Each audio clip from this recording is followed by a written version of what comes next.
Święto rodzinne. It's a family holiday, not only because of visiting graves, but also because one goes to church if one is a believer and talks about holiness. And holiness is such an ideal of life that goes beyond mortality.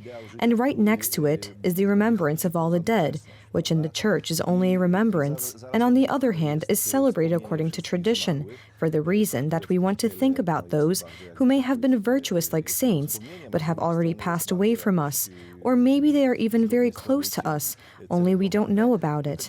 I think this makes us connect with them. These ties are renewed if one believes that through faith we can meet with them, with this church on the other side, as we Catholics believe, then all the more through God we have contact with them and can influence their existence by praying for them. Dzisiaj w Dzień Wszystkich Świętych Today on All Saints' Day, we remember this basic truth, which is that one is called to sainthood, and that since Pope Francis is talking about the saints next door, there is also this hope that our loved ones with whom we lived here, to whom we are indebted, because we owe them a great deal, that we also trust that it can be this case of sainthood next door.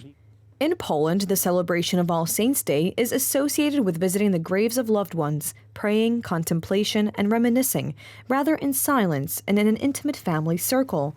The time is quite different in Mexico. There, the Catholic holiday has merged with beliefs from pre-Columbian times. Large parades are organized in cities, with participants dressing up in distinctive costumes.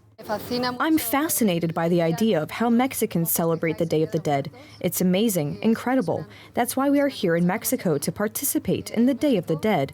It looks very different from how we do it in Spain or around the world. Mexicans leave food and drinks on graves for loved ones of the dead, and they also build colorful altars to symbolize their lives. I think it's amazing for people outside of Mexico to see how you guys celebrate the traditions of Day of the Dead and how you're celebrating all the different areas of the country. And for tourists, I guess it's nice to see that tradition is still alive and people are still coming down and taking part in it, and the festival is still very much alive. For Americans, the most important holiday is All Saints' Eve, or Halloween, which has been gathering crowds in the street for decades. People, I think, have been pretty down. People are pretty isolated. And I think that when you have a moment like that, where you're dancing, you're singing, you're making art, you get free of all the things that bring us down.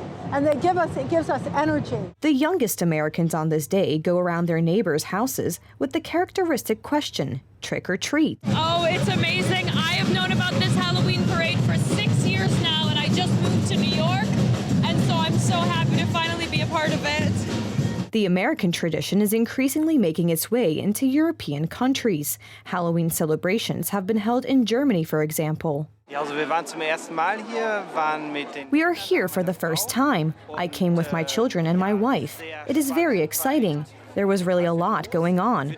For the kids, it was a bit on the controversial side. Sometimes they were very scared. But for us adults, it was really cool. The world celebrates the Feast of All Saints in a variety of ways. All around the world, people these days try to cultivate the memory of their loved ones who have passed away.